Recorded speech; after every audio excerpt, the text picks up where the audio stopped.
La observan, ¿no es cierto? Sí, se Sí, ve. se ve. Ya, súper. Ya, entonces hoy día me presento, soy la doctora Javiera San Martín, neuróloga de adultos. Bueno, soy colega de los que ya les han hecho clases anteriormente y en esta clase nos toca hablar un poco del síndrome meningio y encefalítico.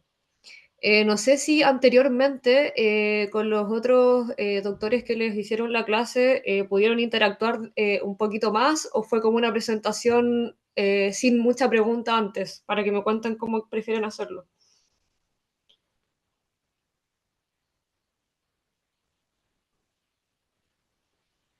Creo que ha dependido del profe igual. Tuvimos una presencial que fue como bien interactiva. Ya, ya. A ver, ¿alguien me puede comentar qué es lo que sabe un poco de síndrome meningio y encefalítico? ¿Alguna idea? Cualquiera.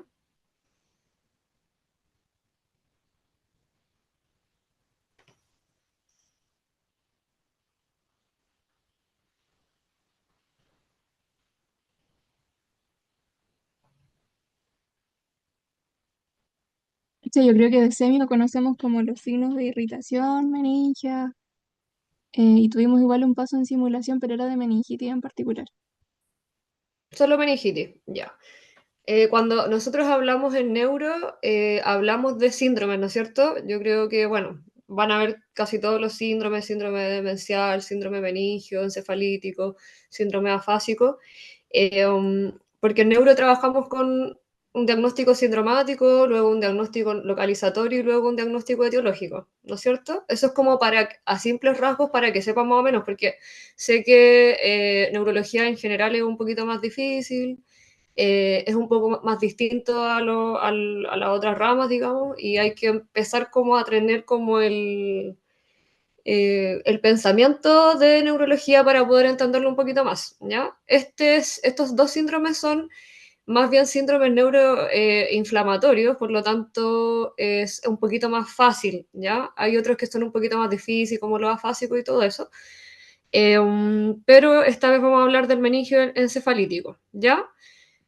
Ya, mira, primero quise poner como conceptos relevantes para que puedan entender un poquito más, para no partir al tiro con lo que es una meningitis, luego el tratamiento, etcétera, ¿ya? Entonces, como conceptos relevantes, tienen que saber que nosotros tenemos en el sistema nervioso central estructuras de protección y de recubrimiento de este mismo sistema, ¿no es cierto? O sea, nosotros tenemos el cráneo, no sé si se ve la flecha, ¿se logra ver o no? A ver, se puede poner el puntero láser. ¿Se ve el puntero láser o no? Sí, se ve. Sí, sí se ve. Ya, súper. Nosotros tenemos estructuras de protección y de recubrimiento del sistema nervioso central, ¿ya? Que son tres en este caso. Tenemos una coraza ósea, que es formada por el cráneo, ¿no es cierto? Y la columna vertebral, que, ¿no es cierto?, envuelve la médula espinal, ¿no es cierto? Luego tenemos el recubrimiento fibroso, que son las meninges, ¿ya? O sea, esa es como la función básica de poder darle una protección a unos órganos que son los más importantes en este caso, ¿ya? Y luego dentro de eso tenemos el compartimiento fluido, que es el líquido cefalorraquídeo, que como pueden observar en la imagen, se ven con flechitas como todo el movimiento que es dinámico, digamos, no está quieto, está todo, en todo momento se está formando y reabsorbiendo, ¿no es cierto?, a través de las granulaciones aracnoideas de este líquido cefalorraquídeo, ¿ya? Y como pueden observar acá, se puede ver la dura madre, la aracnoides y luego la pía madre, que son las tres capas que recubren, ¿no es cierto?, todo el sistema nervioso central, ¿ya? Otro concepto relevante, perdón. Las meninges, básicamente, como le dije, es el recubrimiento fibroso. Está formado por fibroblastos y matriz extracelular fibrilar, ¿ya? Básicamente tenemos tres capas que conforman las meninges, que son la paquimeninges, que básicamente es la dura madre, la más externa, ¿no es cierto? Y las leptomeninges, que es cuando uno ya, en teoría, habla básicamente de las meningitis, ¿ya? Está la aracnoides, luego tenemos el espacio subaracnoideo, donde está el líquido cefalorraquídeo, los vasos sanguíneos, y luego está la pía madre, que es la capa más interna, ¿no es cierto? Y acá lo que puse fue el ligamento denticulado denticulado o dentado también se llama, y el filum terminal interno, ¿ya? Básicamente son prolongaciones de la vía madre, en este caso el ligamento dentado son prolongaciones como laterales que tiene desde la vía madre hacia la dura madre para darle un sostén a la médula espinal, y el filum terminal es el que está abajo, ¿no es cierto? Desde el cono medular hacia la zona sacra, ¿ya? También para darle un sostén a la médula espinal, ¿ya? Esas son las capas, las tres capas de la meninges. Acá también, para que ustedes puedan tener un poquito más de información, son tres capas, ¿no es cierto?, de tejido protector alrededor del cerebro, que básicamente es más que el cerebro porque está cerebro, cerebelo, troncoencéfalo y la médula espinal, ¿no es cierto?, que conforman el encéfalo en sí. La vía madre es la capa más interna, es una fina membrana que se adhiere a la superficie del cerebro y de la médula espinal, ¿ya? Es la más interna. ¿Ya? Y obviamente también se adentran surcos y fisuras cerebrales, porque acuérdense que no todo es como tan plano, sino que tiene forma, se va adaptando como a esa forma, ¿ya? Y contribuye al riego sanguíneo del sistema nervioso central. La aracnoides es la capa media, ¿no es cierto? La que está justo sobre el espacio subaracnoideo y contiene el líquido cefalorraquídeo, ¿ya? Obviamente se transportan también nutrientes y desechos de forma dinámica en todo momento, ¿ya? Y por último, la dura madre, que está, digamos, bajo el cráneo, ¿no es cierto? Tiene dos compartimientos, uno externo y uno interno, y permite también el drenaje cerebral, ¿ya? Entre la dura madre y la aracnoides está el espacio subdural, cuando uno habla, por ejemplo, de los hematomas subdurales o los hematomas epidurales, ¿ya? Hay un espacio entre dura madre y hueso que en realidad no es espacio, eso es lo normal, es que no hay un espacio, pero si se forma un espacio ya uno habla de este proceso o hemorragia epidural, ¿ya? Acá hay una imagen, esta un poquito más cercana, miren, acá te muestra todas las capas, entonces está la, ¿no es cierto?, la piel, el epicráneo, esto es lo más externo obviamente, acá ya vemos el cráneo, luego bajo el cráneo viene la dura madre, ¿ya? Y ahí se pueden ver las hojas externas y la hoja interna de esta dura madre, ¿ya? Luego viene la aracnoides, que es la capa intermedia, ¿no es cierto? Que bajo esta capa está el líquido cefalorraquídeo, el espacio subaracnoideo con el líquido cefalorraquídeo, y pegadito, ¿no es cierto?, a lo que es cerebro y toda la parte del encéfalo es la pía madre, ¿ya? La que se ve con verde, que se adapta, digamos, en este caso, como a la forma de los órganos. ¿Ya? ¿Hasta aquí tienen alguna pregunta? Acá también se pueden ver en la otra imagen, la dura madre, la hoja externa, hoja interna, ¿no es cierto? La aracnoides, que es esta capita que está acá. Bajo la aracnoides pasa el líquido cefalorraquídeo, también están los vasos, como pueden ver, ya sea venosos o arteriales. Y después la pía madre, que es lo que va siguiendo todo el caminito, ¿no es cierto? Ya, eso.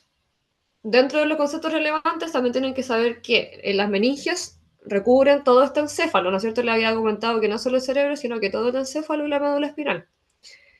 El espacio subaracnoideo está repleto, lleno de líquido cefalorraquídeo. Tenemos también una barrera hematoencefálica y líquido cefalorraquídeo, que estos van a dificultar la llegada de los microorganismos, ¿ya?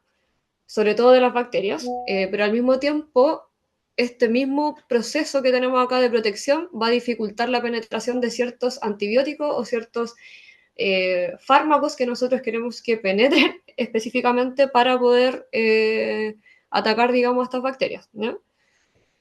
Y como ustedes saben, la bóveda craneana no se puede expandir, ¿ya? O sea, tenemos el parénquima, tenemos el líquido cefalorraquídeo, o sea, fisiológicamente, ¿ya? Pero si hay un proceso patológico como una meningitis o una encefalitis, que son inflamaciones, obviamente va a ocupar mayor espacio y vamos a tener alto riesgo de que pueda cursar con una hipertensión endocraniana, ¿no es cierto? Ahí sale, por la inflamación y o aumento del líquido cefalorraquídeo que no se puede reabsorber o queda medio atrapado ahí, ¿ya? Hay hidrocefalia, hay complicaciones que pueden generar finalmente la hipertensión endocrinal. Ya, otros conceptos relevantes que tienen que saber y distinguir son estos tres que puse acá, hay otros más, más adelante. Primero la meningitis, ya. Alguien que me diga, bueno, está escrito, pero alguien que me diga qué es la meningitis, ¿no? Para que puedan hablar un poquito también, el que quiera.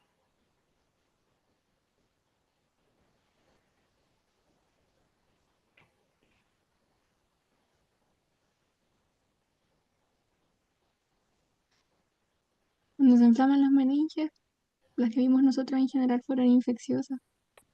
Ya. Las leptomeninges, ¿no es cierto? Que hablamos que básicamente era la pía madre y la aracnoide, ¿no es cierto? Ya.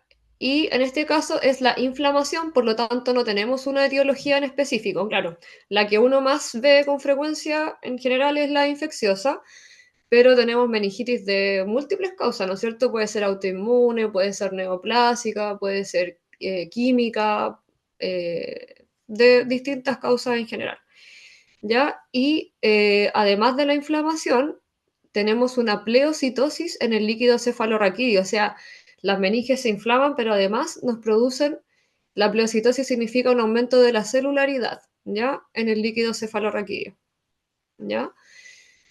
Entonces nosotros después vamos a ver que por eso hacemos la punción lumbar, para poder dar un diagnóstico, ¿no es cierto? Porque es un diagnóstico clínico y con punción lumbar y finalmente dar un tratamiento. Ya esa es la meningitis. El síndrome meningio es básicamente el conjunto de los síntomas y signos que se presentan o que se observan en el paciente cuando presenta un proceso inflamatorio de los meningios. O sea, básicamente me refiero más a la clínica, cómo se manifiesta el paciente con, no sé, cefalea, náuseas, vómitos y los signos de irritación meningia, por ejemplo. Obviamente también hay otros síntomas asociados, ¿ya? Pero cuando hablo de síndrome meningio, a eso me refiero, ¿ya? Y el meningismo, que es otro concepto, es lo mismo que el anterior, como un conjunto de síntomas y signos, ¿no es cierto?, por una inflamación, pero sin evidencia de esta inflamación, ¿ya? O sea, tengo el síndrome meningio, tengo la cefalea, las náuseas, signos de irritación meningia, pero la verdad es que hago la punción lumbar y me sale normal, o sea, no hay signos de que se inflamó las meninges, ¿ya? Y esto puede ser secundario a un foco inflamatorio que está lejos, ¿ya? O distante. Por ejemplo, que el paciente esté con una sepsis u otro proceso neurológico que no sea una meningitis y que igual se inflaman, igual se produce un síndrome meningio como manifestándose, pero no hay una inflamación propiamente tal de las meninges, ¿ya? Que también se pueden observar. Sería como también un diagnóstico diferencial, ¿ya? Eso básicamente con los conceptos. El otro concepto que quiero que tengan en consideración es que una meningitis es distinto a una encefalitis, ¿no es cierto? ¿Por qué?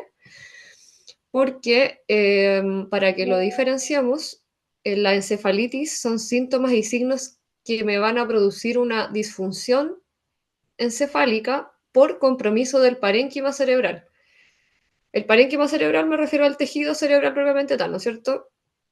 Entonces, el cerebro básicamente es el que se inflama y que va a generar síntomas y signos relacionados a eso mismo, ¿ya? Entonces, es distinto a la meningitis, que es una inflamación de la meninges. Es más que eso.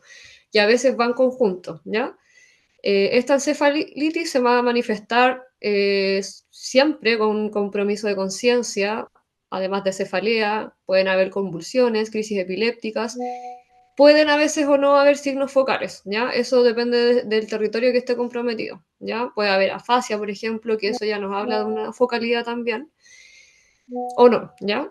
Y ya cuando hablamos de meningoencefalitis es porque es difícil a veces distinguir entre una y otra porque la meningitis a veces igual puede dar un poquito de, de un poquito de compromiso de conciencia, ¿ya? Ya sea como somnolencia, que se podría confundir un poco con la encefalitis propiamente tal.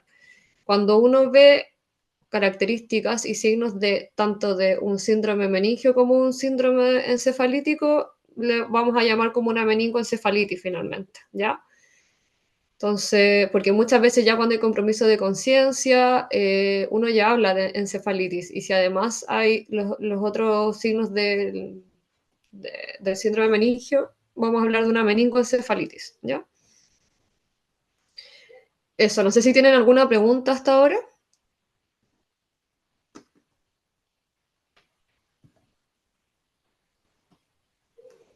No. Ya, súper. Ya, entonces ahora vamos a hablar de la definición propiamente tal, ¿ya? Lo hago lento para que puedan entender, pero cualquier cosa ustedes me preguntan, ¿ya? Entonces, acá tenemos la definición de meningitis, ¿no es cierto? Que es la inflamación de las meninges. Se ve, ¿no es cierto?, asociado a la inflamación de las meninges un, un aumento en las células de los leucocitos, ¿no es cierto? O sea, los leucocitos en general deberían estar de 0 a 5, acá los vamos a ver ultra aumentados, ¿no es cierto? O no tanto, dependiendo de la etiología, pero va a haber más de 5 leucocitos circulando en el líquido cefalorraquídeo, lo que nos habla de algo que está malo, ¿no es cierto? O sea, algo anómalo. Y la encefalitis, hay una inflamación en el parénquima cerebral, ¿ya? Y la principal diferencia, obviamente, que va a tener, se acompaña de más de síntomas de afectación encefálica, ya que ahí los vamos a ver también. Es una urgencia médica infectológica, ¿ya? Para que sepan, o sea, neurológica e infectológica en este caso, ¿ya? Por lo tanto, requiere una alta sospecha clínica y un rápido tratamiento, ¿ya? Vamos a ver a veces que incluso no hay que esperar tanto ningún tipo de imagen o examen para iniciar el tratamiento, ¿ya? Y la meningitis entonces tiene varias clasificaciones. Se puede clasificar según tiempo, etiología, y dentro del tiempo igual a veces hay algunas clasificaciones que son distintas. Pero en general vamos a tener la clasificación en tiempo, que es una meningitis aguda, subaguda o crónica. La aguda en general se habla de, en general, menor a 24 horas, 24, 48 horas a días, ¿ya? A pocos días. Pero para clasificarla con las otras, vamos a decir que va a ser menor a 2 semanas, ¿ya? Pero en general, como les digo, es una presentación rápida cuando son agudas. La subaguda va de 2 a 4 semanas y las meningitis crónicas ya son las de más de 4 semanas, ¿ya? Obviamente, cada una tiene una etiología más en la cual pensar también, ¿ya? Por ejemplo, en las crónicas más tuberculosis, por darles un ejemplo. Y la etiología puede ser una meningitis bacteriana en general o una meningitis aséptica.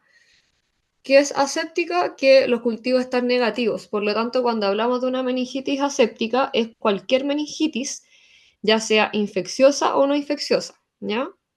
En general, obviamente, la mayoría de las meningitis asépticas son virales, pero puede ser cualquier otra causa, ¿ya? O sea, uno no ve evidencia de algo bacteriano después de una evaluación inicial y después de haberle hecho la punción lumbar, la tinción, ¿no es cierto?, de Gram y los cultivos, que salen negativos, ¿no es cierto? O sea, podría ser, la meningitis aséptica podría ser algo viral, algo fúngico, un hongo, ¿no es cierto?, un parásito, un tumor debido a fármacos, o incluso, como les dije, podría ser una meningitis aséptica por una bacteria que sea como más atípica, como una tuberculosis, ¿ya? Porque me salen los cultivos, los generales me salen negativos, pero si hago uno específico para tuberculosis va a salir positivo, ¿ya? Entonces, la de tuberculosis se considera como aséptica, a pesar de que es bacteriana.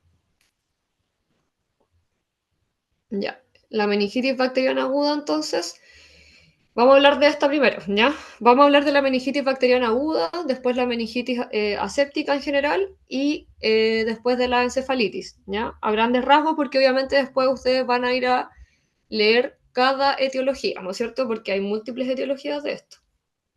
Básicamente acá hablamos de los síndromes meningio y encefalíticos. Quiero que sepan bien la diferencia entre el uno y el otro, ¿ya? Y en lo que uno sospecha y un poco más del diagnóstico, la clínica y el tratamiento. Ya, la meningitis bacteriana aguda, entonces, es una emergencia médica, ¿no es cierto? La definición. Hay una inflamación de las leptomeninges que es causada por estas bacterias piógenas. ¿Ya? Hay un número anormal de glóbulos blancos en el líquido cefalorraquídeo, que es la pleocitosis que hablábamos, ¿no es cierto? Cuando es aguda, generalmente evoluciona en horas a pocos días. En general se habla de menos de 24, puede ser menos de 24 a 48 horas en general, ¿ya? Y se caracteriza por un síndrome meningio, que fue el que hablamos un poco, que vamos a hablar más adelante en la clínica, con un líquido cefalorraquídeo turbio, o sea, alterado, purulento, ¿ya? Eso es cuando uno habla de la meningitis bacteriana aguda. Es una patología prevalente a nivel mundial y constituye una emergencia médica infectológica, ¿no es cierto? La epidemiología, la verdad, de lo que se habla es que hay 1,2 millones de casos al año a nivel mundial, que tiene una alta morbimortalidad, ¿no es cierto? Sobre todo mayor en edades extremas. Y hay 135.000 muertes a nivel mundial cada año, ¿ya? También es importante mencionar que ha cambiado bastante eh, la epidemiología de la meningitis bacteriana aguda por la introducción de las vacunas, ¿ya? Que han sido vacunas efectivas, ¿ya? Se han introducido vacunas conjugadas pediátricas contra el Haemophilus influenzae, ¿no es cierto? En este caso tipo B. También después se hizo para el Streptococcus pneumoniae y para la Neisseria meningitidis, ¿ya? Que también se llama neumococo meningococo, ¿no es cierto? Y estas vacunas, estas tres, han hecho que disminuya la incidencia de estos agentes. Por lo tanto, por eso ha disminuido bastante la incidencia, ¿no es cierto?, de la meningitis bacteriana aguda por estos agentes.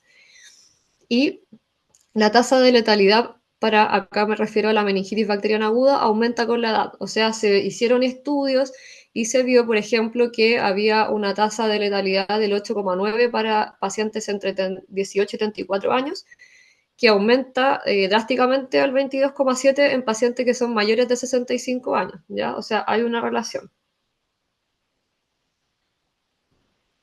En cuanto a la etiología, vamos a tener que depende de varios factores, ¿ya?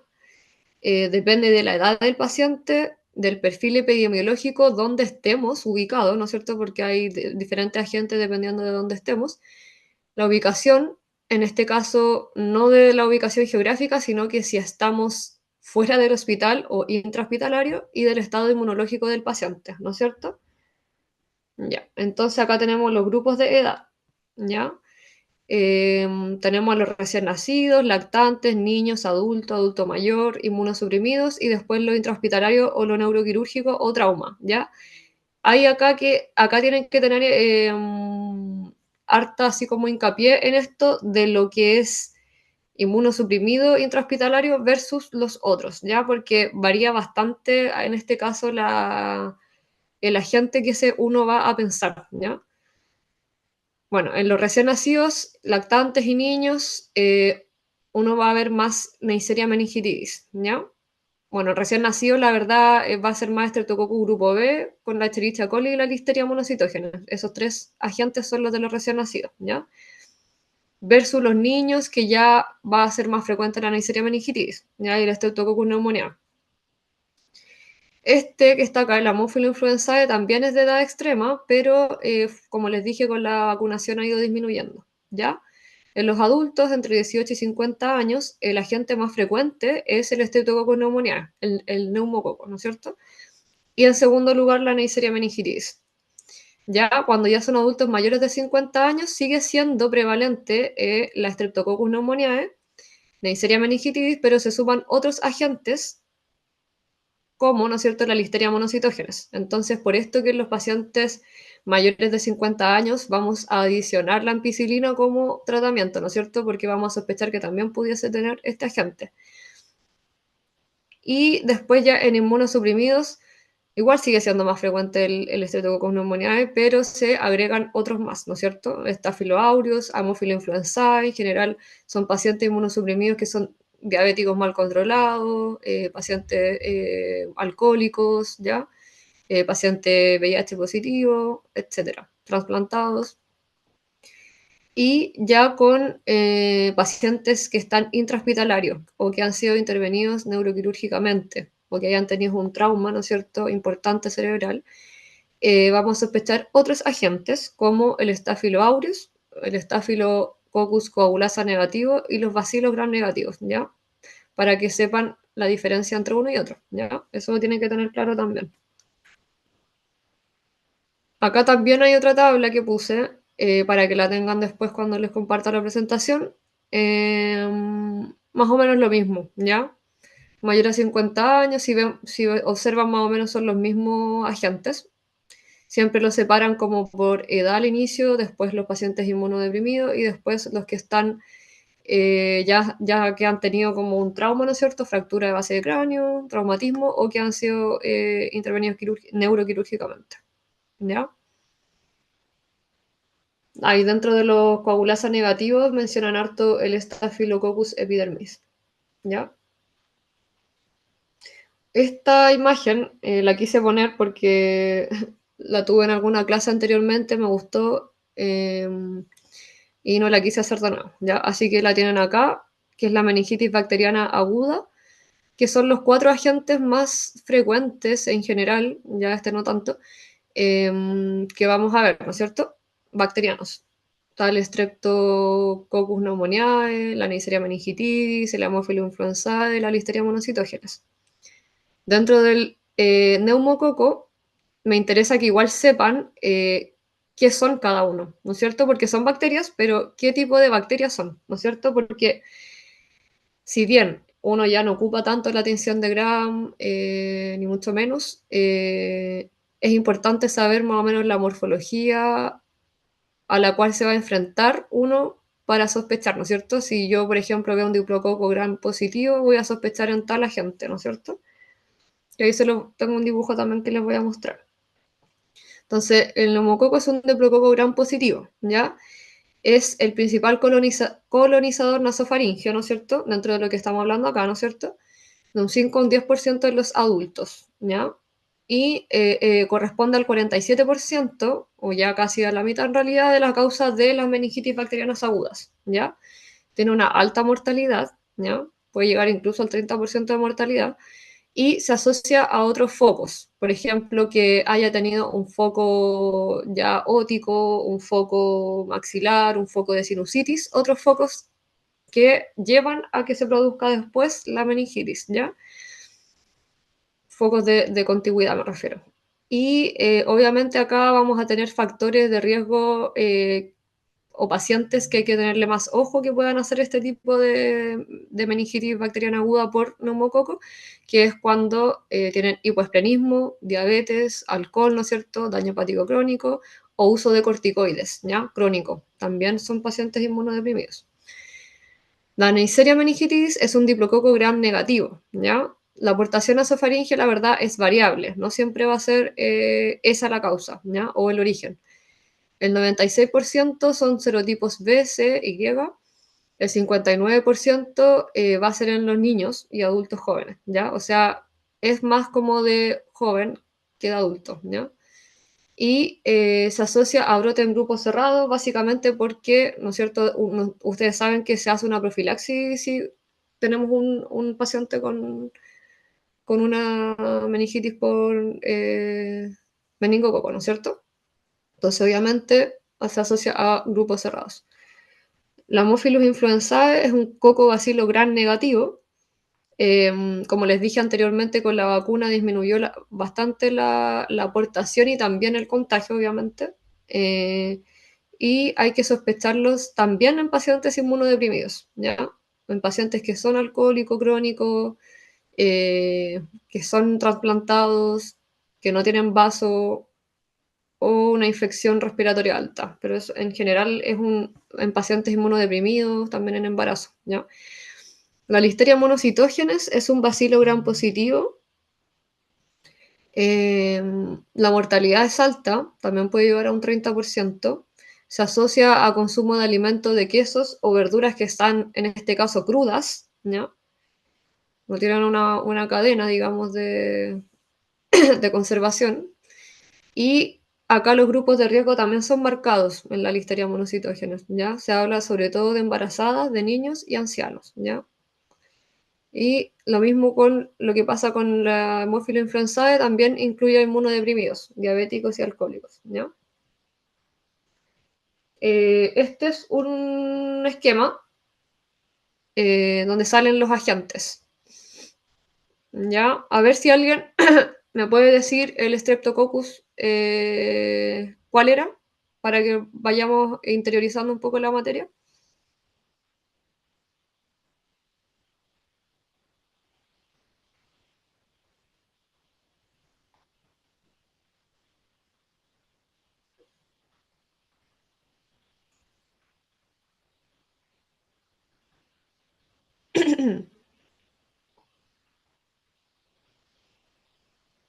¿Alguien que me quiera contestar?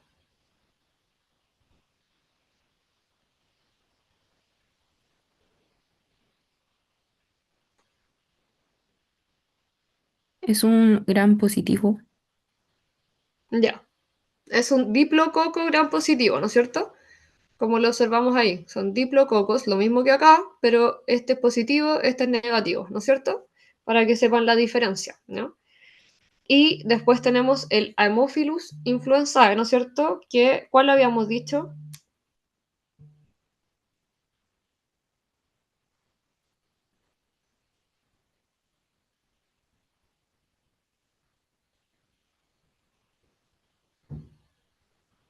Ya, el Haemophilus influenzae es un coco bacilo gram negativo, ¿ya? En cambio, la listeria es un bacilo gram positivo, ¿ya? Eso para que lo tengan en consideración, ¿ya? Eso es lo que va a ver el tecnólogo médico al hacer la tinción de gram, ¿no es cierto? Si es que están positivos, obviamente. Ya, ahora la fisiopatología, más que nada para que sepan cómo es el proceso en estas meningitis bacterianas. La principal vía de infección es por contigüidad, ¿ya?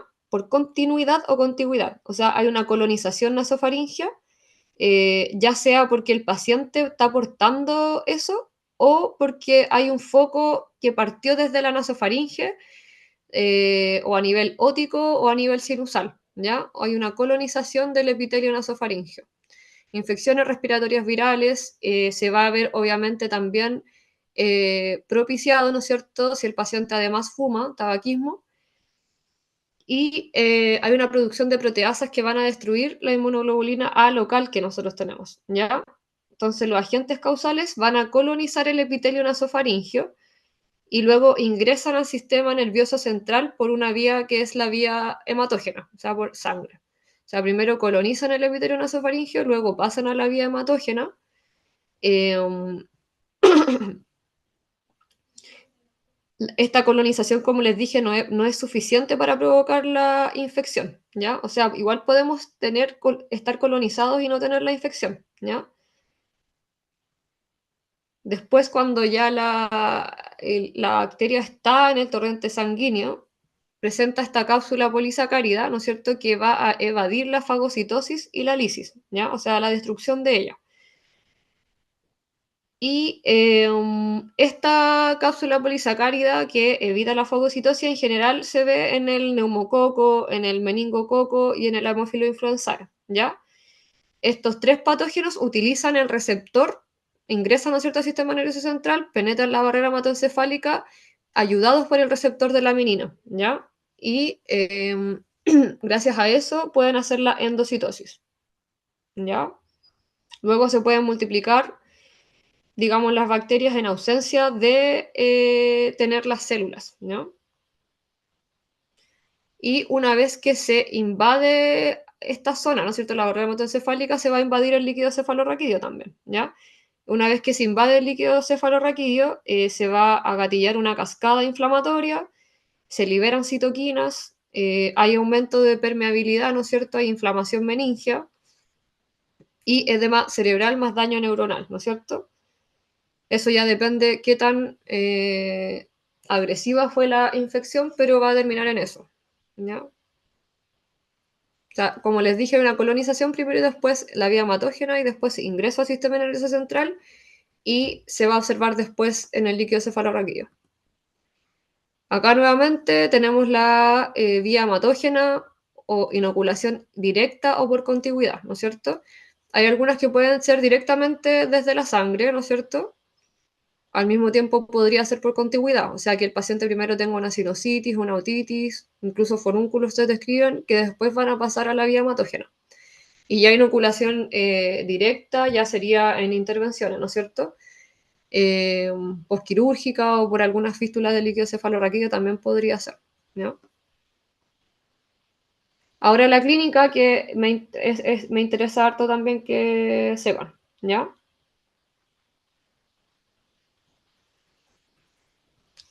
Entonces, la triada clásica, ¿ya? La triada clásica es un paciente que va a presentar fiebre, ¿no es cierto?, más de 38 grados, cefalea intensa holocránea, ¿no es cierto?, y signos de irritación meningia, básicamente la rigidez de nuca, ¿ya? Entonces, la triada en general clásica es la fiebre, cefalea y la rigidez de nuca, ¿ya? Acá salen algunos porcentajes que pueden ver, la verdad es variable, también depende mucho del paciente, porque muchas veces hay pacientes que son más oligosintomáticos, sobre todo, ¿no es cierto?, los ancianos, que puede que no presenten fiebre o no presenten los signos de irritación meningia, ¿ya? O que los signos de irritación meningia son más tardíos, entonces muchas veces pueden salir ausentes al inicio, ¿ya? Entonces se habla de fiebre en un 95%, la cefalea en un 94%. O sea, sí o sí, si tengo una cefalea febril de un par de días, tengo que sospecharlo, ¿no es cierto? Más los signos de irritación meningia, que son la rigidez de nuca, 88%, y los signos clásicos de Brustinsky y Kerning, ¿no es cierto?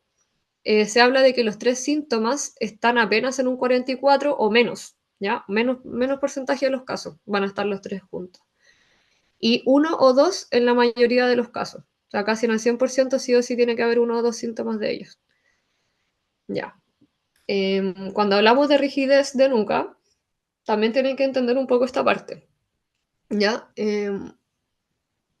Porque no hay que confundir la rigidez de nuca con la rigidez en un paciente que tenga la columna rígida, ¿ya? O que no pueda movilizar todo el cuello, ¿ya?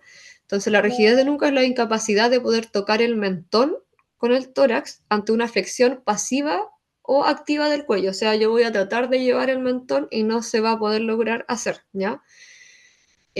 La dificultad en el movimiento lateral de cuello es un hallazgo menos confiable, ¿ya? Por eso les decía, porque a veces hay una rigidez que es muy marcada que el paciente puede tener de antes versus una rigidez de nuca actual, ¿ya? Es un poquito difícil, la verdad, pero con la práctica van a poder ir entendiendo más o menos a lo que es la rigidez de nuca, ¿ya? Y básicamente eso se produce porque hay una contractura de la musculatura paravertebral, ¿ya? Lo otro es que son los signos de Brunzinski y de Kerning.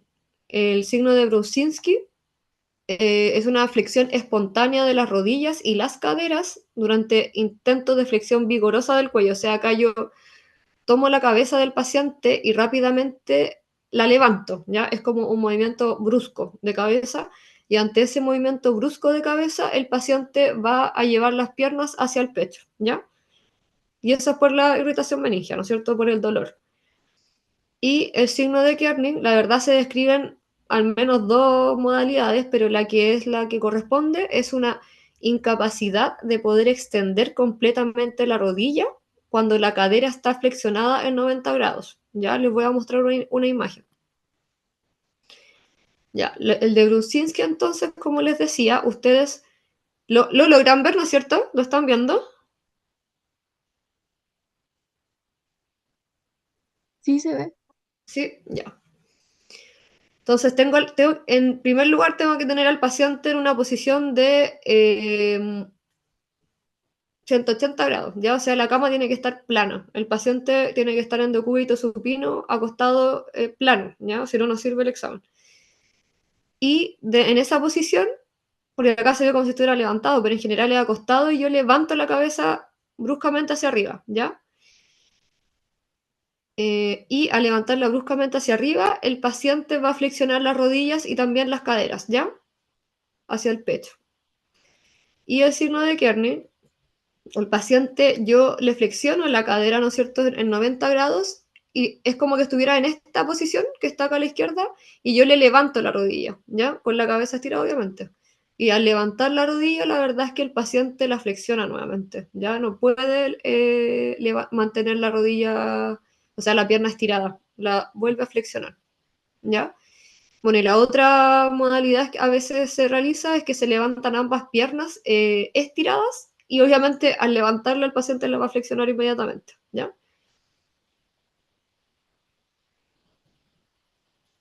Ya en la clínica, entonces, como hablamos, el 95% de los adultos con meningitis bacteriana presentan dos de los siguientes componentes, que ya lo hablamos. La cefalea, ¿no es cierto? Que es una cefalea holocránea en toda la cabeza, es intensa, es persistente, aumenta, ¿no es cierto?, con maniobras de Valsalva.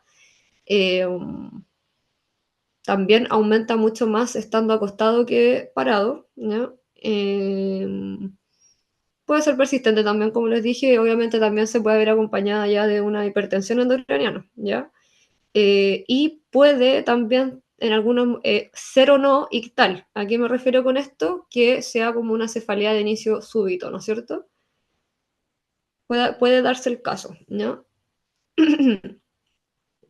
También hay rigidez de nuca, como les comentaba, que es la tríada la que está acá, ¿no es cierto? La cefalea, la fiebre y la rigidez de nuca.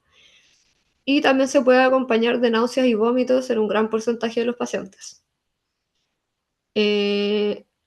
La clínica generalmente es independiente del agente etiológico en la meningitis bacteriana. O sea, la clínica es muy parecida en todas las meningitis bacterianas, excepto por algunos hallazgos que les quiero mostrar más adelante, ¿ya? Ya, aparte de lo que dijimos de la triada clásica, que es básicamente el síndrome meningio, hay manifestaciones generales, ¿no es cierto? Va a haber compromiso del estado general, obviamente, calofríos, las petequias, de las que quería mostrar más adelante, ¿no es cierto? Que te habla más de algo, de una enfermedad meningocócica, ¿no es cierto? Y manifestaciones de sepsis ya cuando es más complejo, ¿ya? Hay síntomas, pueden haber síntomas locales que también es importante preguntar, ¿no es cierto? Cuando pensábamos, ¿no es cierto? Por ejemplo, en el neumococo, que parte con una infección, ¿no es cierto? Como una sinusitis o una otitis, otalgia, odinofagia, rinorrea, ¿no es cierto? Manifestaciones neurológicas, como les comenté, puede haber un grado de compromiso de conciencia o no, ¿ya? Pero la mayoría, la verdad de las veces, un poco más que sí que no, las bacterianas siempre más que las virales, obviamente, la viral no tanto, a no ser que sea una encefalitis viral. Fotofobia, o sea, al paciente le duele al ver a la luz también los ojos. Los signos, ¿no es cierto?, de Kernig, de Brusinski, puede haber paresia de sexto par, papiledema, crisis epilépticas también se pueden ver en algunos momentos. Eso también es en común con la encefalitis, ¿ya? El papiledema básicamente es ¿no es cierto?, porque hay una inflamación también en el nervio óptico que es parte, ¿no es cierto?, del sistema nervioso central, por lo tanto va a haber una inflamación hasta ese nivel, pero el problema es que el papiledema no es temprano, sino que es tardío. O sea, uno no lo va a ver al primer día, sino que lo puede ver ya a los 5 o 7 días a la semana. Por lo tanto, es un hallazgo que es un poco más tardío. Y como les comentaba, en casos de ancianos o inmunodeprimidos, básicamente puede que se presente solo con, o sea, hay signos, hay fiebre, puede haber compromiso del estado general, pero además pueden hacer delirium, ¿ya? O pueden ser tan oligosintomáticos que tengan solamente un síndrome febril y un delirio. Por lo tanto, con esos dos, uno igual en los pacientes que son inmunodeprimidos habría que pensar en una meningitis o una encefalitis. Bueno, acá lo mismo, en adultos mayores, sobre todo los que están con comorbilidades que no se cuidan, digamos, diabetes o enfermedad cardiopulmonar, la sospecha es más difícil porque tanto la fiebre como los signos meningios podrían estar ausentes. Se sospecha con el compromiso de conciencia, ¿ya? Insidioso. Y también acá, como les comentaba, la frecuencia de discopatías o otras alteraciones en la columna cervical hace difícil pesquisar los signos de irritación meningia, ¿ya? O sea, nos dificulta un poco más la evaluación. Y lamentablemente en los adultos mayores a veces el diagnóstico es un poco más tardío y se asocia a mayor mortalidad. Entonces, además de que a mayor edad es mayor la incidencia, además es mayor la mortalidad. Y los que le quería mostrar de la enfermedad meningocócica, la enfermedad meningocócica es una manifestación clínica, ¿no es cierto?, de la infección por la Neisseria meningitidis, ya sea una meningococcemia, ¿no es cierto? Ya esto obviamente es más complejo, está a nivel sistémico, a todo el nivel sistémico, o una meningitis aguda bacteriana propiamente del sistema nervioso central, ¿ya? Y obviamente acá pueden ver las petequias, ¿no es cierto? Esto ya obviamente es más en lactante. Y acá, no sé si conocen la test del vaso de vidrio. ¿Lo conocen? ¿O lo han escuchado hablar? No, Ya. Cuando uno... esto igual es súper semiológico, quizás no van a verlo en la clínica, pero siempre hay que tenerlo como en consideración, ¿ya? Que en el caso de nosotros ponemos un vaso, ¿no es cierto?, transparente, ¿no es cierto?, nosotros vemos esa petequia que está ahí y ponemos el vaso presionando esa petequia. Si no desaparece la petequia, es porque hay una hemorragia subcutánea, ¿ya? Y eso nos hace sospechar la enfermedad meningocócica, ¿ya? A diferencia de que si desaparece, no tanto, pero si se mantiene, a pesar de presionar con el vaso, se mantiene la petequia, uno sospecha que sea esta patología, ¿ya? Para que lo tengan en consideración. Ya el diagnóstico se basa, obviamente, en demostrar la infección piógena en el líquido cefalorraquídeo, por lo tanto, el diagnóstico es clínico más punción lumbar, ¿no es cierto? Y por lo tanto hay que estudiar el líquido cefalorraquídeo mediante la punción lumbar para identificar el agente etiológico y dar un tratamiento efectivo. Entonces, la clínica que ya hablamos, ¿no es cierto? Ya saben ustedes la triada, saben que no siempre se presenta, que hay que tener una alta sospecha, cefalea, fiebre, compromiso del estado general, los signos meningios, puede haber un grado de alteración de conciencia, focalidad neurológica también, náuseas y vómitos, fotofobia, ¿no es cierto? Papiledema.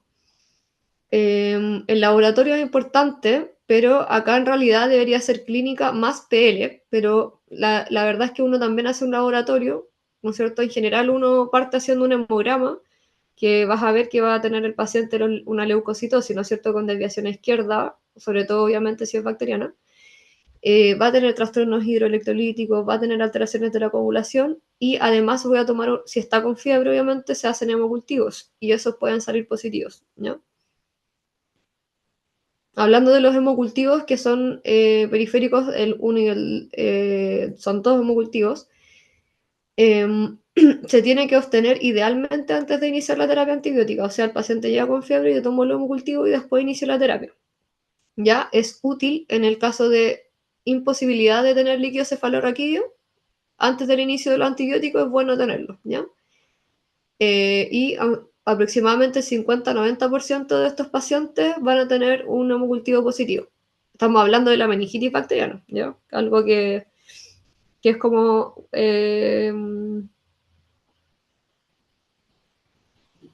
un poco más grave que el resto, ya sacando fuera las encefalitis virales, como por la herpética, ¿ya?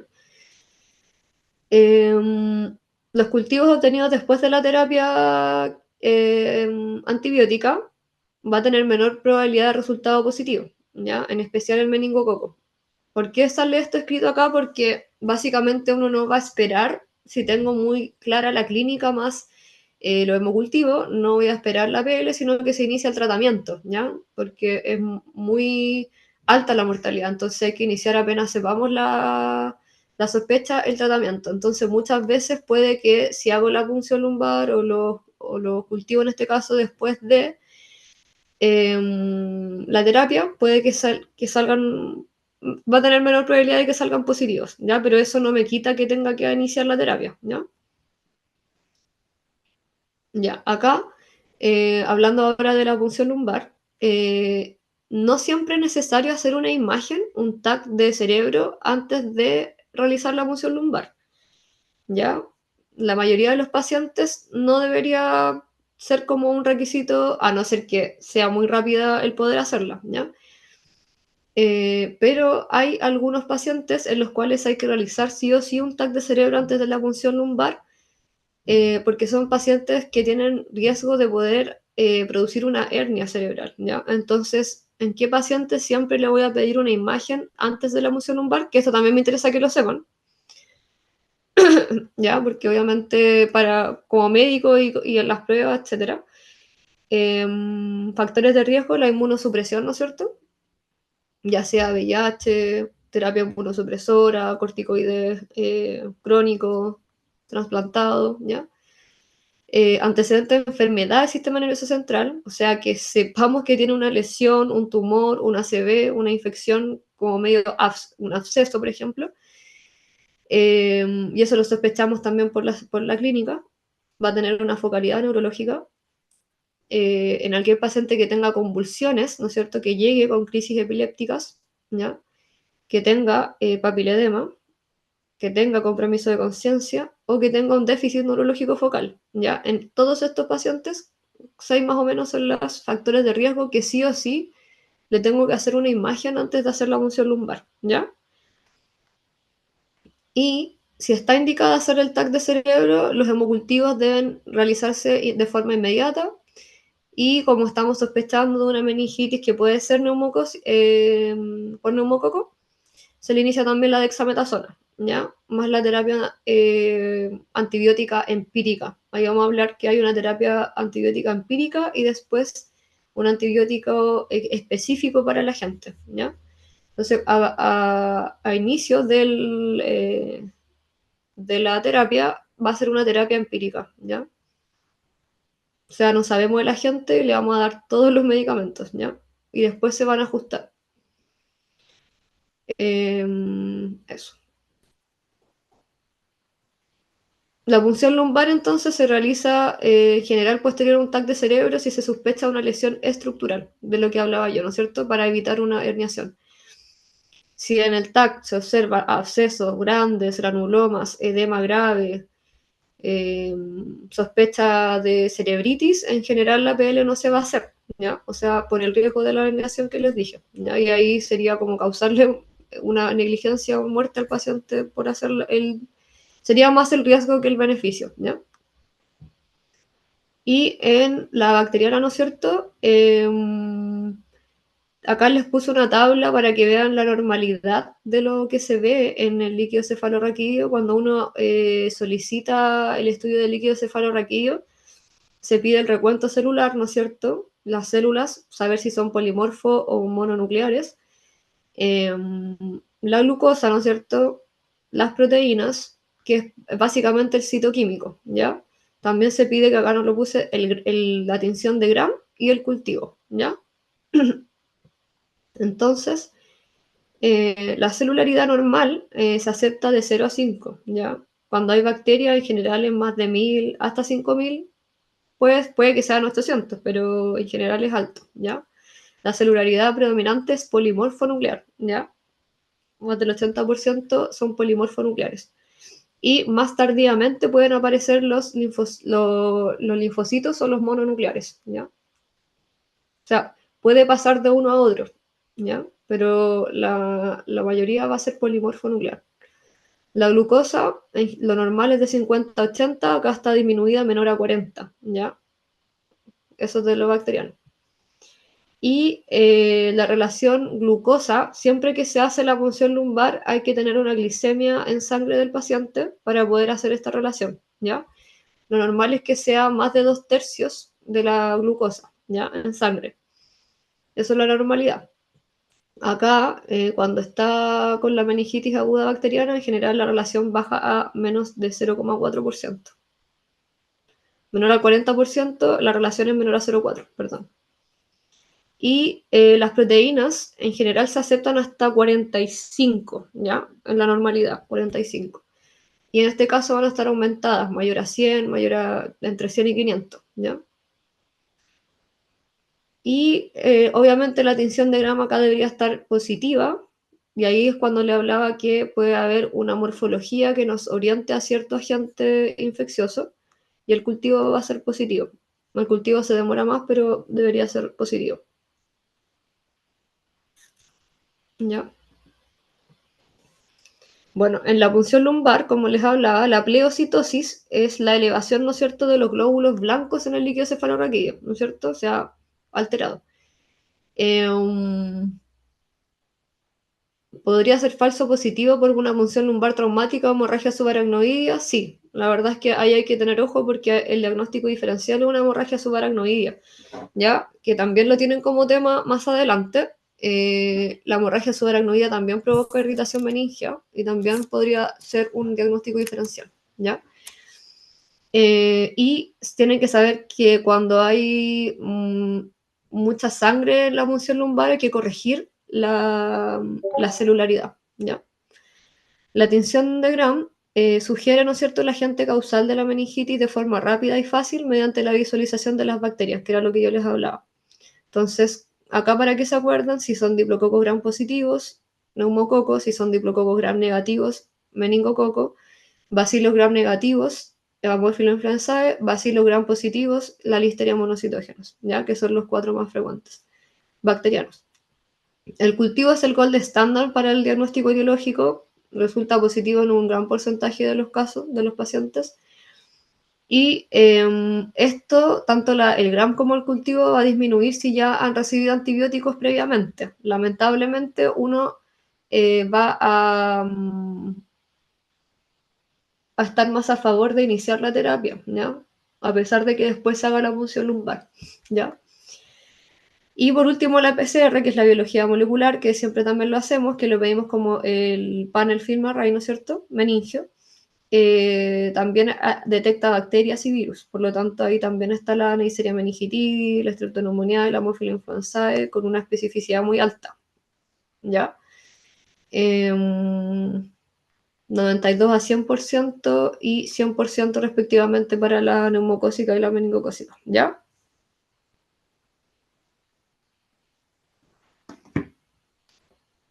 Ya. El síndrome meningio, acá es lo que yo les comentaba un poquito, pongan atención acá porque quiero que distingan un poco estos dos escenarios, ¿ya?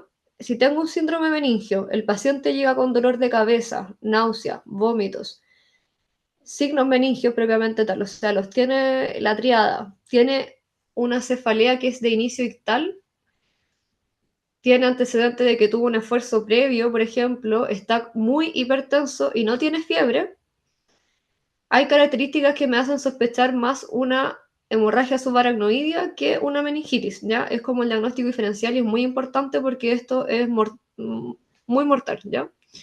Entonces sospecho una hemorragia subaracnoidea y obviamente si lo sospecho tengo que hacer un TAC cerebral y ahí voy a ver sangre, ¿no es cierto? Si tengo estos síntomas y además tengo fiebre, petequias o no, da lo mismo, pero fiebre, voy a sospechar una meningitis y obviamente tengo que tomar hemocultivos, iniciar la dexametasona, ¿no es cierto? Y antibióticos, ¿ya? De forma temprana. Luego, ¿tengo contraindicación para la punción lumbar? Si no tengo contraindicación, se realiza la punción lumbar, ¿no es cierto? Y se ajusta después el tratamiento según lo que aparezca. Si el paciente tiene contraindicación de la punción lumbar, le tengo que hacer un TAC de cerebro, ¿no es cierto? Y si es negativo para una hipertensión endocraniana o no hay masas, no hay algo que me haga pensar en que se puede herniar el paciente, se puede realizar la punción lumbar y lo mismo, ¿ya? El diagnóstico diferencial, como les dije, el primero es la hemorragia subaracnoidea porque también se puede ver irritación meningia. Las otras son las meningoencefalitis virales, ¿no es cierto? Sobre todo herpéticas, porque las herpéticas son las que más dan compromiso muy, digamos, como parecido igual a algo bacteriano, ¿ya? Entonces es como un diagnóstico bien diferencial la herpética. Puede tener también polimorfo nuclear y glucosa baja, entonces también nos hace sospechar entre esas dos. La meningitis química es otro diagnóstico diferencial, pero esto ya tenemos la antecedente de haber administrado medicamentos.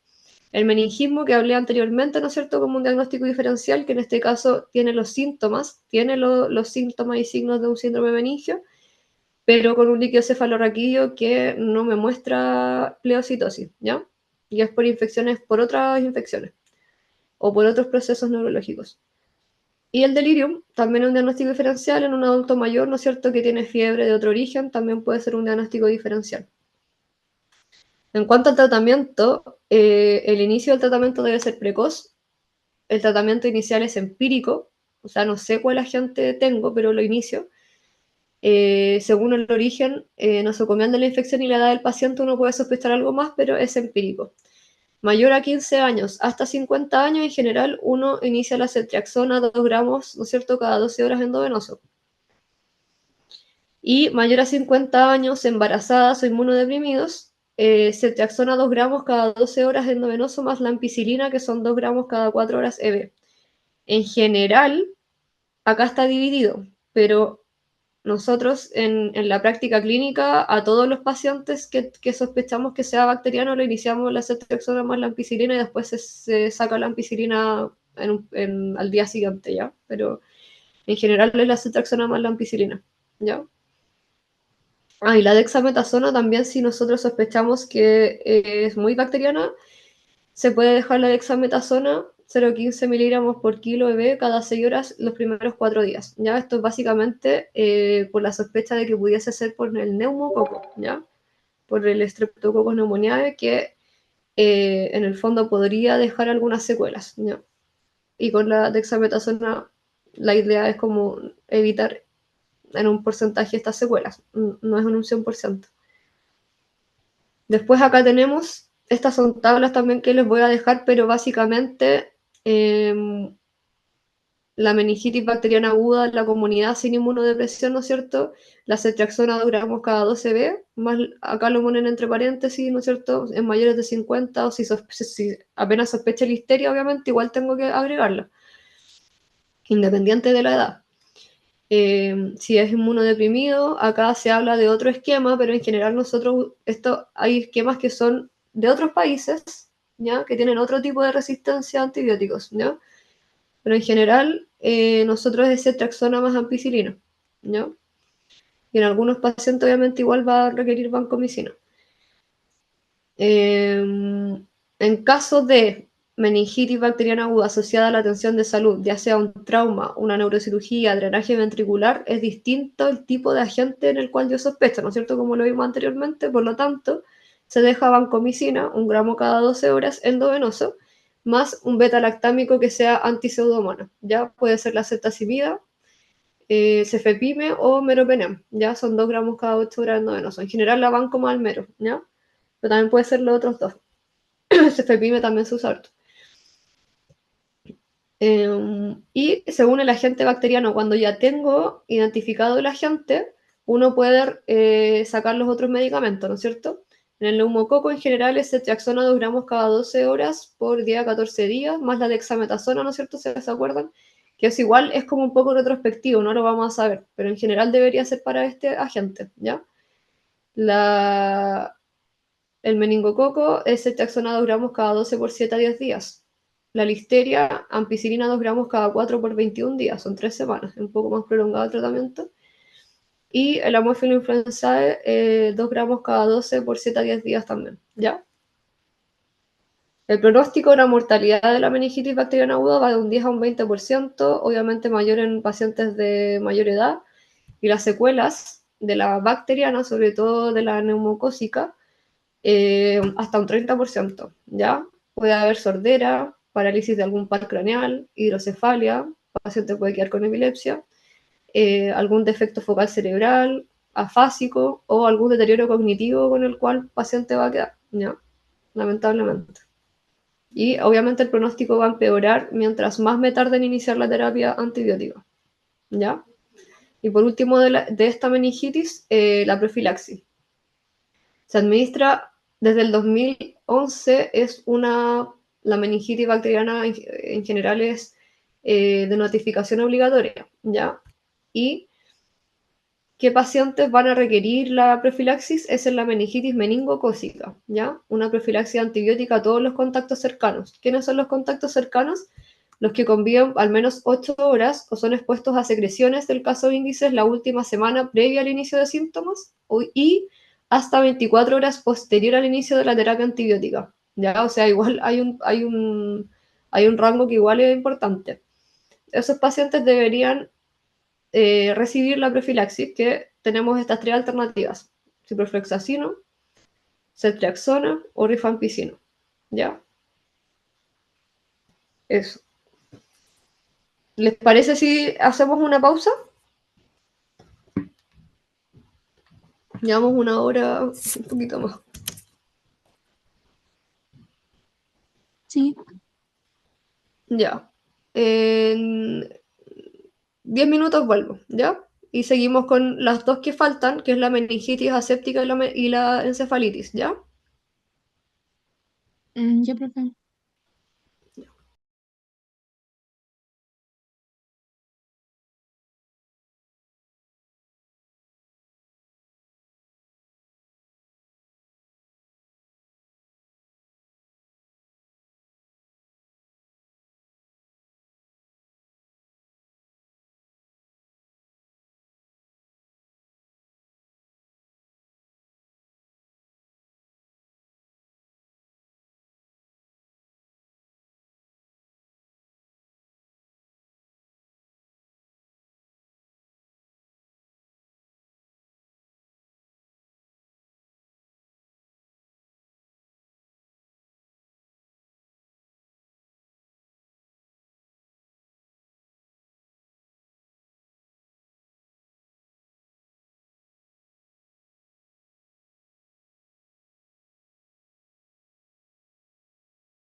Ya, volví por si acaso. Están todos.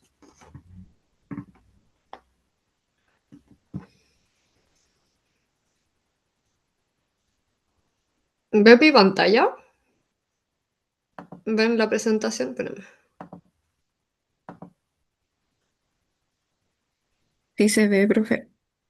Ya, entonces continuando con las meningitis asépticas, ¿no es cierto? Después de ya haber hablado de las meningitis bacterianas agudas, las meningitis asépticas, la verdad es que pueden ser, como les comentaba, tanto infecciosas como no infecciosas.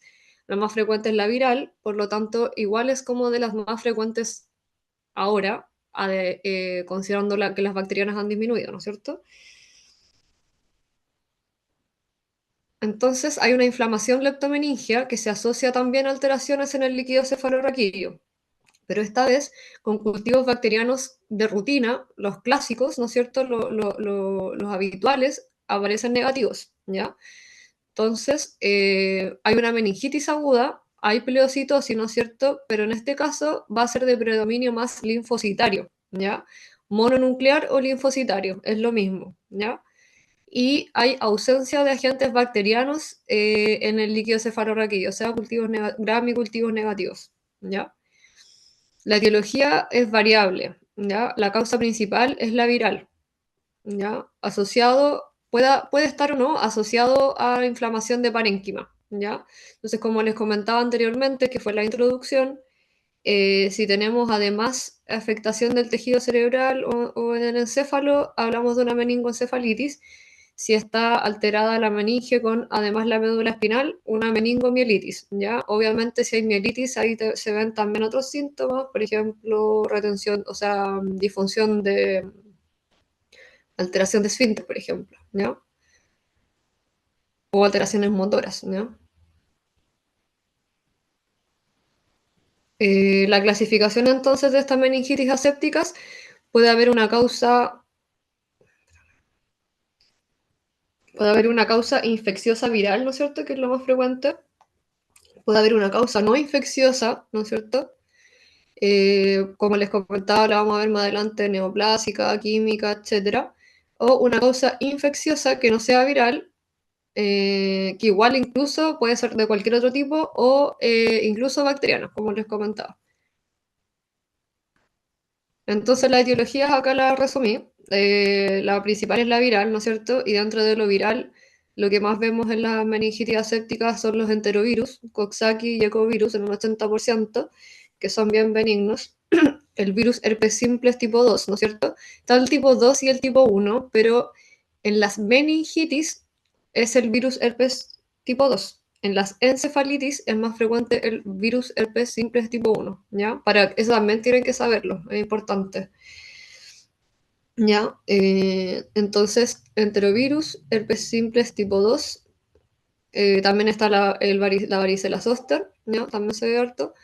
Y el otro que tienen que tener en consideración es el VIH, ¿ya? El VIH también se manifiesta como una meningitis, ¿ya?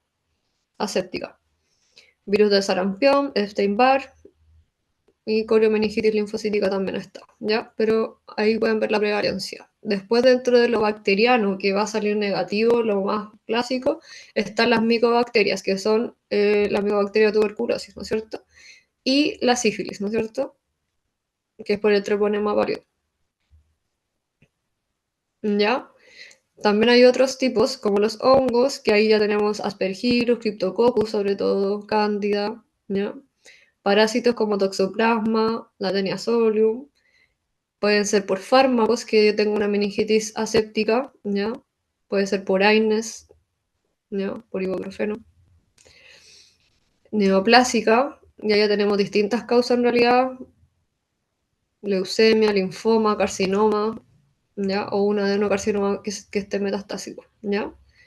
Y otra causa puede ser la autoinmune, ya por un lupus, una sarcoidosis, una enfermedad de Behçet. Entonces hay múltiples causas cuando hablamos de una meningitis aséptica, pero lo que más no vamos a encontrar va a ser la viral. Entonces, meningitis viral aséptica corresponden más o menos al 60% de las meningitis asépticas. En general, cuando son estas meningitis virales, son de curso leve y un pronóstico favorable, ¿ya? En general tienen una resolución espontánea sin secuelas neurológicas. Se ve en un 7,6 por 100.000 habitantes, la mortalidad es súper baja, ¿ya? A diferencia de la que vimos anteriormente. Hay mayor incidencia en niños y adultos jóvenes, ¿ya? Y la incidencia disminuye a mayor edad, ¿ya? Y también pasa con el enterovirus, que tiene un patrón estacional primavera-verano. Por lo tanto, es más frecuente encontrarlo en ciertas estaciones, ¿ya? Acá tienen un cuadro que aparecen los principales agentes de las meningitis virales, ¿ya? Como pueden observar acá, los enterovirus, de los que hablamos, el ecovirus, el coxsackie, de enterovirus, ¿ya? Son los más frecuentes. También aparece el virus herpes simplex tipo 2, ¿ya? Acá aparecen otro tipo que son los arbovirus. La verdad, no voy a entrar en detalle, pero en distintas zonas también va a haber una mayor frecuencia de ciertos virus, ¿ya? Como el West Nile virus. Ya hay virus para cualquier zona que tengamos. Incluso acá podemos tener virus que ni siquiera sepamos eh, cuáles son, ¿ya? Eh, Menos comunes también. Acá tenemos el VIH, ¿ya? Que lo tengan en consideración, que también puede causar la meningitis. Y después más raros son, como les dije, el virus herpes simple tipo 1. Es raro que produzca meningitis, es más frecuente la encefalitis, ¿ya? Y bueno, también puede ser varicela, citomegalo, Epstein-Barr, ¿ya? Virus herpes 6 también se ve, ¿ya? Dentro de estos, los enterovirus son los más frecuentes, ¿no es cierto? Es un 20%, a verano-primavera.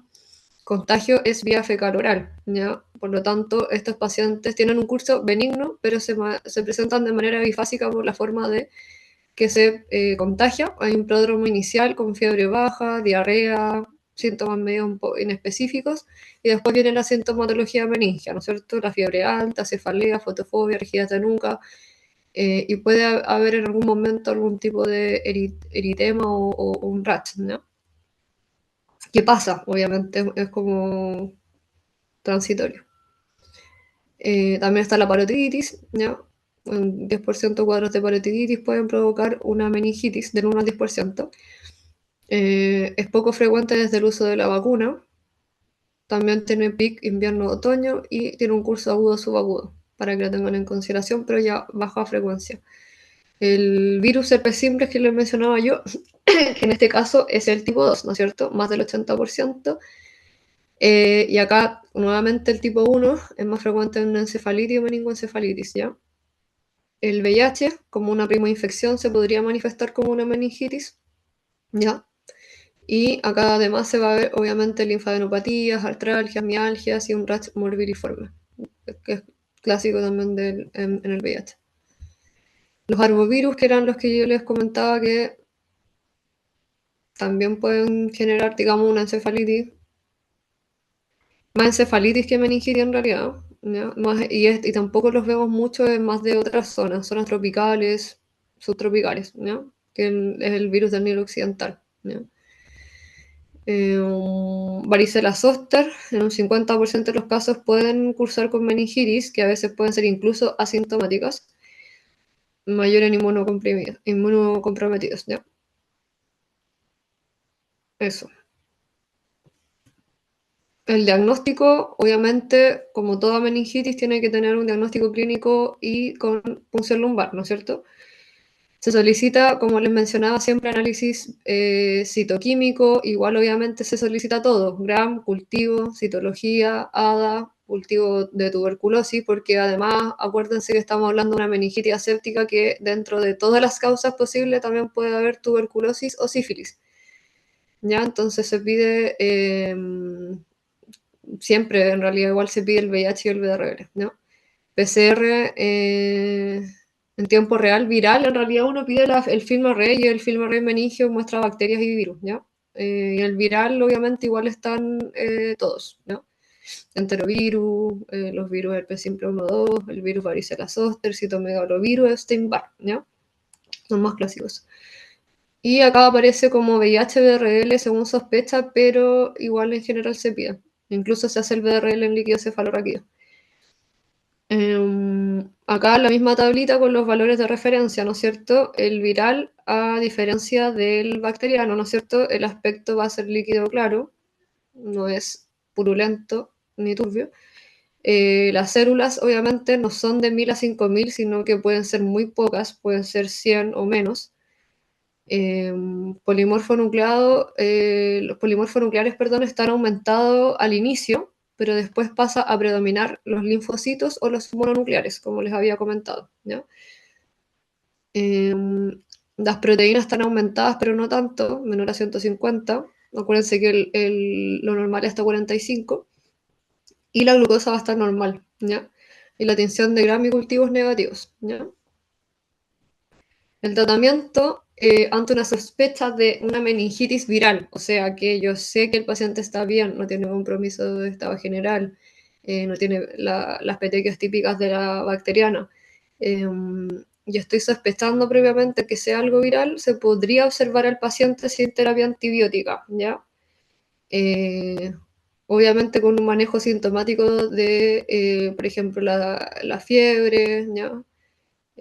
Dolor, porque presentan cefalea, analgesia, antipiréticos. Es un cuadro autolimitado. Acá más bien se refiere cuando son meningitis virales por enterovirus, ¿ya? Es un cuadro benigno en general. Pero igual, obviamente, casi siempre terminan con la punción lumbar, que me muestra el virus y ya me puedo quedar más tranquila de que es un enterovirus. En el adulto mayor, inmunocomprometidos o que han recibido antibióticos antes de la presentación, ¿ya? De todas formas se puede iniciar terapia empírica, ¿ya? Al menos 48 horas y se evalúa. O sea, ante la duda, mejor iniciar antibióticos que no iniciar, ¿ya? Y ante sospecha de una meningitis aséptica por virus herpes simple tipo 2 o que ya tenga comprobado que es el virus herpes simple tipo 2 o que me lo haga sospechar por lesiones genitales, ¿no? Se inicia la terapia con aciclovir 10 miligramos por kilo endovenoso cada 8 horas por 7 a 10 días, ¿no? Hay un apartado que yo creo que van a leer más adelante, que es la meningitis recurrente de Molaret, que son meningitis que ceden y luego vuelven a aparecer, ¿ya? Que es típica que se puede ver en la virus herpes simples tipo 2, ¿ya? Se llama de Molaret. Por último, la encefalitis, que es distinto a la meningitis, ¿no es cierto? La encefalitis es la inflamación aguda del parénquima cerebral. Se diferencia de la meningitis porque presenta síntomas de afectación encefálica, ¿no es cierto? O sea, a diferencia de una meningitis, que es solo la inflamación meningia, acá tenemos disminución del nivel de conciencia, el paciente está confuso, con compromiso de conciencia, crisis epilépticas, hay un déficit motor, puede tener hemiparesia, hay déficits sensitivos, ¿ya? Y trastornos del movimiento. Pueden haber trastornos conductuales también, ¿ya? O sea, hay una serie de muchos más síntomas. Hay síntomas psiquiátricos, hay crisis epilépticas y hay compromiso de conciencia. Cuando se habla de encefalitis es como esa más o menos la triada que uno va a buscar, ¿ya? Compromiso de conciencia, crisis epiléptica y trastornos que pueden ser conductuales o psiquiátricos, ¿ya? Es frecuente que se acompañe de inflamación meningia o de la médula. Entonces ahí obviamente, como les comentaba, casi siempre va de la mano a veces y se dice como una meningoencefalitis, ¿ya? O una encefalomielitis, ¿ya? La clasificación y la etiología, la verdad, puede ser primaria o posinfecciosa cuando hablamos de la encefalitis. La primaria es la invasión viral del sistema nervioso central con afectación neuronal y la posinfecciosa, que en este caso es el ADEM, ¿no es cierto?, que es la encefalomielitis diseminada aguda. No hay afectación neuronal, pero hay desmielinización, inflamación perivascular y tiene un probable origen más autoinmune, ¿ya? Que también se presenta como encefalitis. La etiología, tenemos varias. En general, la que más van a hablar va a ser la encefalitis herpética, virus herpes simples tipo 1. También está la encefalitis por herpes zóster, ¿ya? Epstein-Barr, citomegalo, VIH, virus herpes simple 6, West Nile virus y la rabia, ¿no? También forma parte de las encefalitis virales. Eh, acá la etiología nuevamente, infecciosa o posinfecciosa. En general las dividen así. La infecciosa, la viral, dentro de las infecciosas, la viral en un 69%, después baja la bacteriana un 20%, puede ser por parásitos e incluso fúngicas, ¿ya? Pero la mayoría son virales. Y la posinfecciosa o posinmunización, porque muchas veces se asocia a posvacuna, hay una respuesta autoinmune, puede ser posinfección viral reciente o posinmunización reciente, ¿ya? Y en general inicia 1 a 14 días posterior al cuadro viral o posterior a la vacuna, ¿ya? Acá las dividen también cuando ya son infecciosas en viral y bacteriano, ¿ya? Acá ponen en primer lugar, como les dije, la encefalitis herpética por virus herpes simplex tipo 1. También está el enterovirus, que hay un porcentaje, pero en general es más de la meningitis viral. Otros herpes virus, como les comentaba, también pueden aparecer: citomegalo, Epstein-Barr, VIH, también puede dar una encefalitis. Los arbovirus, que acá en este caso no está presente en Chile. Y sarampión, rubiola, varicela, influenza, ¿ya? Dentro de las bacterianas, la verdad, micoplasma, listeria, sífilis, tuberculosis. De los parásitos, importante que sepan el toxoplasma.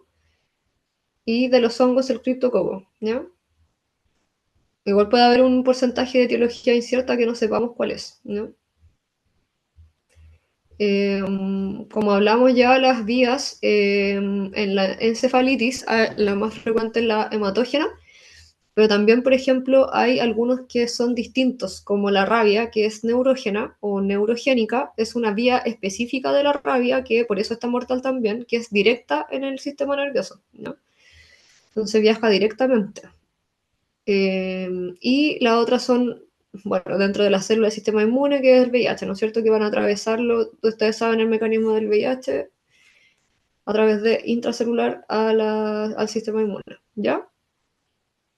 Y las lesiones, el sistema nervioso central se lesiona por efecto citopático directo del virus y por una respuesta del mismo huésped, ¿ya? O sea, obviamente gran parte de la inflamación que provocamos es por nosotros, ¿ya? Es por nuestro cuerpo, como una respuesta. Y está también las lesiones, que se habla ya de una encefalitis ya necrótica hemorrágica, que se ve en el virus herpes simple tipo 1, que sería como el peor escenario, cuando ya hay necrosis y hemorragia propiamente en el parénquima cerebral. Obviamente tiene un peor pronóstico y riesgo de secuelas importantes. El diagnóstico, obviamente en la historia clínica, al igual que en todas las anteriores, hay que preguntar siempre ver la estación del año, ver la ubicación geográfica, porque según eso también tengo distintos agentes. Historia de viajes, porque también si viene de otro lado, también puede que venga con otro tipo de etiología. Picaduras, mordeduras, contacto con animales, las vacunas, ¿no es cierto? Por el otro tipo el ADEM. Inmunosupresión, historia sexual, conductas de riesgo. La clínica, importante que en este caso se den cuenta que cuando son encefalitis son distintas a la meningitis. Hay un compromiso de conciencia, además de la fiebre y la cefalea, hay una disfunción cognitiva aguda, hay cambios conductuales, ¿ya? Y hay déficits neurológicos focales. Esto en algunas, por ejemplo, la tuberculosis, la meningitis por tuberculosis, igual se podría ver alguna déficit focales, pero acá es característico que puede haber hemiparesia, disfunción de pares craneales, convulsiones, ya sean focales o generalizadas, alucinaciones olfatorias y auditivas, eso también es como parte de las mismas convulsiones por el herpes simple, y porque ataca específicamente, le gusta esos pares, ¿no? Le gusta atacar en esas zonas, la parte olfatoria y auditiva. Eso. Y exámenes adicionales más la función lumbar, obviamente se hacen todos los exámenes, ¿no es cierto? Hemograma, función PCR, función renal, hepática, los hemocultivos y el líquido cefalorraquídeo, ¿ya? Y obviamente, en este caso, si tenemos una encefalitis, obviamente va de regla, más que el TAC, es la resonancia. Obviamente, si no hay resonancia, se va a pedir el TAC, pero en general, ojalá que fuera una resonancia de cerebro. Y bueno, acá puse diagnóstico diferencial, siempre va a ser una meningitis tuberculosa, una meningitis bacteriana aguda o incluso una encefalopatía tóxico-metabólica, ¿ya? Acá no hay inflamación ni tanta disfunción en la encefalitis, sí. La encefalitis herpética, ya terminando, es como la más frecuente o la que más van a ver, digamos, en la práctica, que es por el virus herpes simple tipo 1 y es la que más interesa por el tipo de rapidez que hay que tener para tratarla y para evitar las secuelas. Hay un reservorio, ¿no es cierto?, que es el ganglio trigeminal, que puede haber una reactivación. Y la verdad es que si no se trata, la verdad es que es muy alta la mortalidad. Ya es por el virus herpes simplex tipo 1, ¿ya? Y las áreas más comprometidas son la frontal, la temporal y el giro singular en el cerebro, ¿ya? Esta es menos frecuente, como les había dicho, más a recién nacidos, compromiso sistémico y pacientes ya con VIH muy avanzado en etapa SIDA.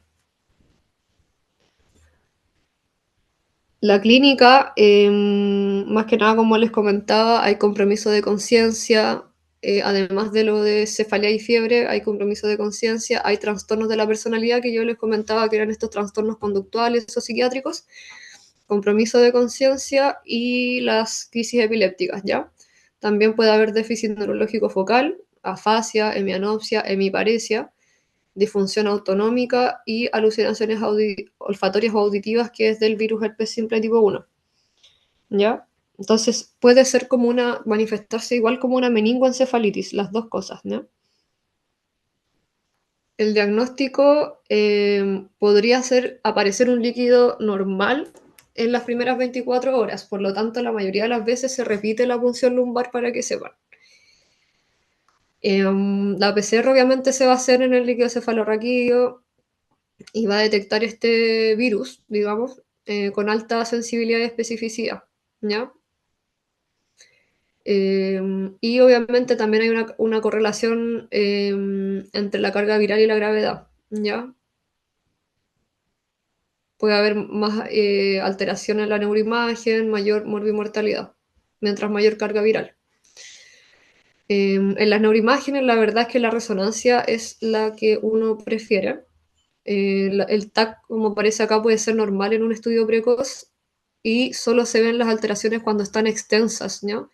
O cuando hay hemorragia, ¿no? Que se vería como una hiperdensidad. También hay que descartar lesiones con efecto de masa. O sea, sirve para eso, digamos, ¿ya? Y la resonancia se ve anormal desde el primer momento, precozmente, tiene alta sensibilidad, se va a ver hipertensa ante 2, hipotensa ante 1, ¿ya? Y obviamente también ya en el peor escenario también hay hemorragias, necrosis. Esta es una imagen que también saqué de otro lado, el 90% por herpes simplex tipo 1, la mortalidad es súper alta si no recibe manejo. Acá es para que vean más que nada la resonancia, cómo se capta, ¿no es cierto? En este caso, temporal, ¿no es cierto? Inferomedial, la ínsula y sistema límbico, ¿ya? Si se fijan, como que respeta la parte de los ganglios basales, ¿ya? Que eso es lo que quiere decir. Respeta esta zona, pero altera todo el temporal y por eso también hay crisis epilépticas, hay electroencefalogramas que van a salir alterados, el paciente va a requerir anticonvulsivantes, etc. Y obviamente puede quedar un paciente con secuelas con epilepsia. De 7 a 10 días, si no hay tratamiento, o si puede que incluso con tratamiento pueda ser bilateral, ¿ya? Puede que parta por una parte y se haga después bilateral.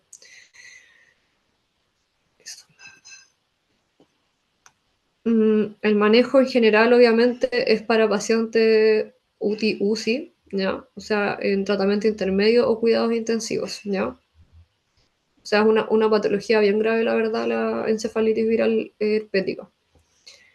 Y obviamente el tratamiento se parte al tiro con aciclovir. Se inicia con la clínica y con una imagen, no hay que esperar nada más para iniciarlo. Lo mismo, 10 miligramos por kilo cada 8 horas endovenoso. puede ser hasta 14 días, incluso se prolonga dependiendo de la evolución del paciente, ¿ya?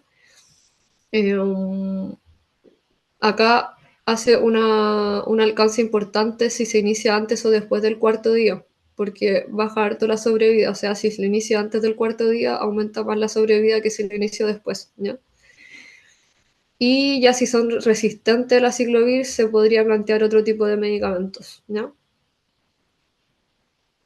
El pronóstico, la evolución natural es secuelas graves o muerte, ¿ya? Si es que la evolución natural se refiere a que si no hago nada, ¿ya? Y con aciclovir tiene una mortalidad que igual sigue ahí, de 10 a 15%, pero un gran porcentaje puede quedar con algunas secuelas, ¿ya? ¿Y cuáles son las secuelas que podrían quedar, digamos? Trastornos de la conducta, afasia, un síndrome amnésico, o sea, un deterioro cognitivo, o crisis epilépticas, ¿ya? Eso. No sé si tienen alguna pregunta, duda.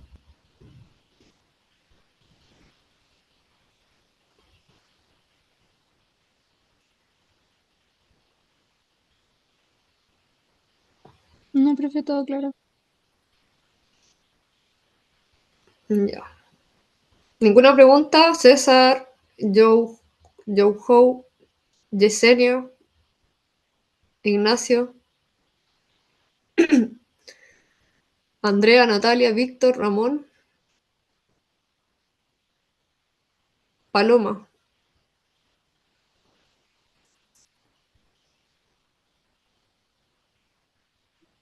Todo claro, profe. Sí, ya. Ok. Eso. Ahí estamos hablando para... ahí veo si a corto arreglo les mando la presentación y creo que me pidieron unas preguntas para ustedes. Así que ahí también las mando. ¿Ya? Ya, gracias, profe. Ya, que estén bien, cuídense. Chao, chao. Gracias, profe. Ya, Profe. Chao, chao, gracias. chao.